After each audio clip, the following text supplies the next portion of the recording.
things we need to understand just before we start sizing. Let's go through them super fast. So we've got, first of all, aspect ratio. Okay, aspect ratio is simply the shape of the image. In other words, the proportion of the width to the height.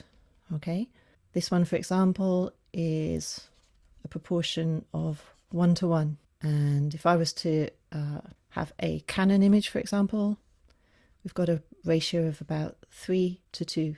Okay, that's pretty much it. I mean, if we wanted to change the size of this image and increase it, any multiplication of 3 and 2 is going to give us the entire image. So if I was to make this into a 6x4" image, then I'm going to get the whole thing. But if I wanted to make it into a 4x4 image, of course I'm going to lose some of the image. Okay, simple.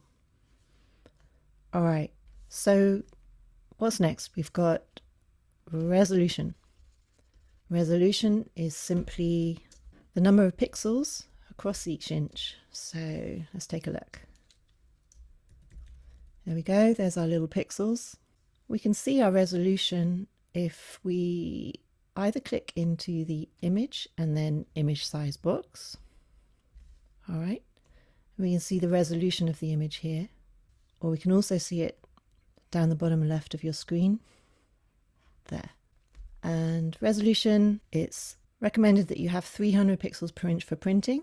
All you need to understand is that if you are in your image size box and you change the size of the image, if you want to keep 300 pixels per inch so that it looks good quality in each inch, then basically you don't want the width and the height to be connected to the resolution. You want to keep the resolution locked as it is, and then you're fine. So you'll notice when I untick the resample box, suddenly they're all joined up. And if I wanted to change the size of this image now, this is going to change too. Do you see? I'm just going to reset that by holding down my Option or Alt key, clicking on that. All right, so if I want to keep my 300 pixels per inch, keep that one ticked. Keeping it simple, that's what it is. The other thing we need to know is file size. So file size, you can see it in the same place, image size. Here we go, up the top. That's my file size, all right? So we'll mention all these things as we go through the methods.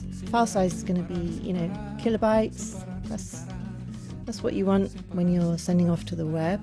And generally, if you're printing, you're going to be talking in megabytes. So 1000 kilobytes is a megabyte, roughly. And after megabytes, you've got gigabytes. So that would be a pretty huge image. All right, file size.